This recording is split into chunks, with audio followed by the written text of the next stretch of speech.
Vote যুদ্ধ বলা হচ্ছে, ভোট যুদ্ধ। এই ভোট যুদ্ধ বড় ইস্যু কি, ৭১ নাকি ধর্ম? তার আগে আমি মঞ্জুর ভাইকে ধন্যবাদ জানাই। আমি খুবই মুগ্ধ হয়েছি। এটা একজন রাজনীতিবিদের চেষ্টা করা উচিত। রাজনীতিবিদ তার নিজের আদর্শকে মানুষের কাছে পৌঁছানোর চেষ্টা করবেন। তার এইটা নিয়ে ভাবার কারণ নেই উনি জিতবেন কি জিতবেন না। আজকে উনি বলবেন, কালকে বলবেন, পরশুদিন ওনার কথাটা মানুষ শুনবে। ইশতেহারের প্রসঙ্গে উনি যেটা বলেছেন এটাও ঠিক। এই যে 2% লোক ইশতেহার মাত্র পড়ে, এরকম একটা জরিপ এসেছে। কিন্তু আপনি অন্যভাবে চিন্তা করেন, দেশে ধরে নেন 10 কোটি ভোটার, আসলে আরো বেশি, 12 কোটির কাছাকাছি। 10 কোটি ভোটার, তো এই 10 কোটি লোককে আপনি যদি ইশতেহার পৌঁছাতে যান, মনে করলেন অর্ধেক লোক ডিজিটালি পড়বে। আসলে কিন্তু অর্ধেক লোক এই পুরো ভোটাররা সবাই পড়তেই জানে না অনেকে, কিন্তু ধরে ডিজিটালি পড়লো, তাহলে 5 কোটি। ধরে নেন এদের 4 ভাগের 1 ভাগের কাছে আপনি ইশতেহার পৌঁছে দিবেন, তাহলে আপনাকে 1,25,00,000 ইশতেহার ছাপতে হবে। তো আপনাকে 2.5 কোটি টাকার ইশতেহারই ছাপতে হবে। আমাদের ভোটের খরচ কত? 25 লাখ টাকা। পার্টি কি করবে? 2.5 কোটি ইশতেহার ছাপবে, তাই না? পার্টি 2.5 কোটি টাকা খরচ করবে। এটা মনে মনে একটা মানুষের চিন্তা, তাই না? কিন্তু আসলে এই পুরা বিষয়টাই একটা অদ্ভুত বিষয়।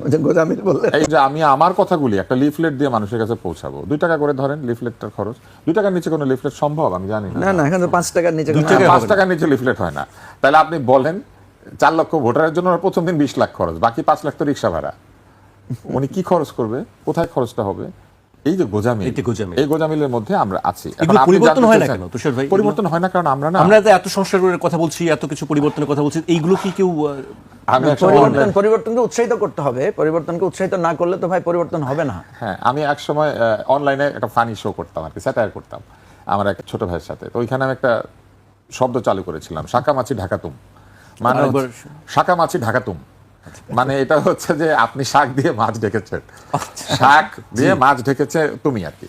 এটা আমি একসাথে বানিয়েছিলাম। জেনজিদের ল্যাঙ্গুয়েজ চালু হয়েছে না তো? একটু আগে মঞ্জু ভাই বলছিলেন যে 20 বছর আমাকে কেউ চিনতো না। মজার ব্যাপার হচ্ছে 24 বছর হয়েছে, শুভেচ্ছা বন্ধ হয়েছে, মানুষ মনে রেখেছে। ভালো কিছু করলে আমার ধারণা যে মানুষ মনে রাখে। 24 বছর হয়ে গেছে, শুভেচ্ছা বন্ধ হয়েছে, মানুষ এখনো জিজ্ঞাসা করে। রাজনীতিবিদেরও এইটাই লক্ষ্য হওয়া উচিত। রাজনীতিবিদ এখন যা বলছেন, 10 বছর পরে মানুষ সেটা মনে করে তাকে ভোট দিবে যে আপনি 10 বছর আগে আমাকে এটা বলেছিলেন। এবং এই লাইনে যে তারা আছেন, এটার জন্য আমি তাকে ফার্স্টে ধন্যবাদ জানালাম, প্রথম ধন্যবাদ। হ্যাঁ, দ্বিতীয় যেটা আপনি আমাকে প্রশ্ন করেছেন যে রাজনীতির ইস্যু কি 71 নাকি ধর্ম? প্রথম হচ্ছে 71-এর সঙ্গে ধর্মের কোনো বিরোধ নাই। ধর্ম বলেছে ন্যায় প্রতিষ্ঠা করতে। যে কোনো ধর্ম, বিশেষ করে ইসলাম ধর্ম বলেছে ন্যায় প্রতিষ্ঠা করতে হবে। এখন ন্যায় প্রতিষ্ঠা কিভাবে হবে? সামাজিক ন্যায়। আপনি আপনার ব্যক্তিগত অন্যায়ের জন্য আল্লাহর কাছে মাফ চাইতে পারবেন, অনেক মাফ চাইবেন আপনি, আল্লাহ হয়তো মাফ করে দেবেন। আপনি অপরাধ করে থাকলে আপনি রাতে দিনে কান্নাকাটি করতে পারবেন আল্লাহর কাছে। কিন্তু আপনি যদি মানুষের রাস্তার গাছ কাটেন, কেটে বিক্রি করে দেন, মানুষের কাছে মাপ চাইতে হবে। এখন এই যে ন্যায় প্রতিষ্ঠা, এই ন্যায় প্রতিষ্ঠা হচ্ছে ইসলামের কথা, যে তোমাকে সামাজিক ন্যায় প্রতিষ্ঠা করতে হবে, বিচার দিতে হবে মানুষকে, সুবিচার, নিরাপত্তা দিতে হবে। এমনকি ইসলামী স্টেট বলে আসলে কিছু নাই, কিন্তু যে রাষ্ট্রে অধিকাংশ মানুষ ইসলাম পালন করে সেরকম রাষ্ট্রে বিধর্মী থাকলে তার অধিকার প্রোটেক্ট করতে হবে যে অন্য ধর্মে রয়েছে। হ্যাঁ, এবং এতিমের হক নষ্ট করা যাবে না, বিধবার হক নষ্ট করা যাবে না, দুর্বলের হক নষ্ট করা যাবে না, বৃদ্ধদেরকে অপমান করা যাবে না, ছোটদেরকে অন্যায়ভাবে শাসন করা যাবে না, এইগুলি আছে। তো এইসব কাজ যেখানে ধর্মে আছে, সেটার সঙ্গে কি মুক্তিযুদ্ধের কোনো বিরোধ আছে?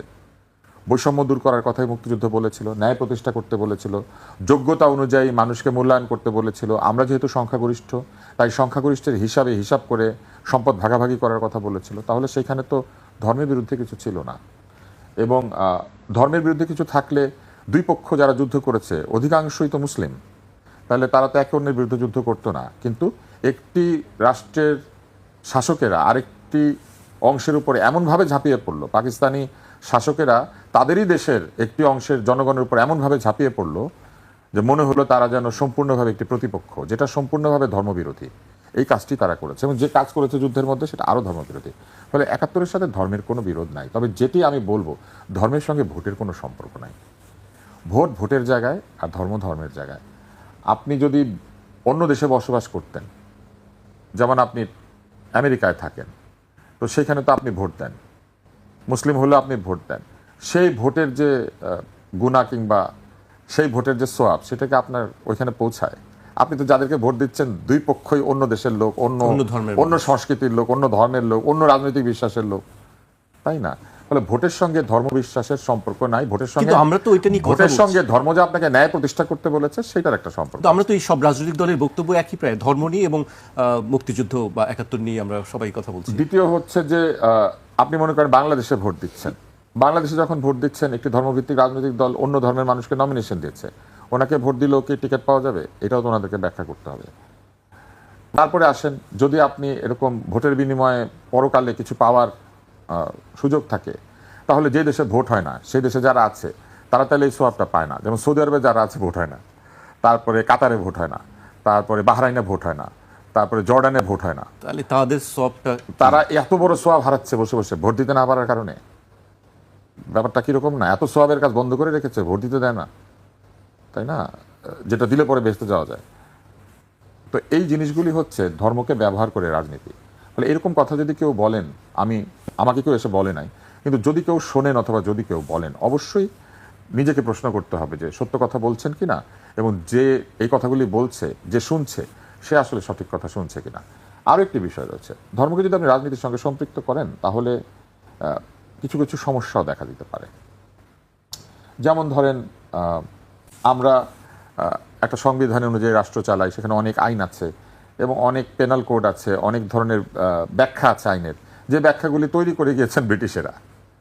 তাহলে পরাধীন আমলে, মানে একেবারেই পরাধীনতার যুগে, পরাধীন সময় তৈরি করা ব্যুরোক্রেসি, পরাধীন সময় তৈরি করা যে পেনাল কোড, পরাধীনতার মধ্যে দিয়ে তৈরি হওয়া পুলিশ, পরাধীনতার মধ্যে দিয়ে শেখা ঔপনিবেশিক ভাষা, আপনি কি সব বাতিল করে দিতে পারবেন?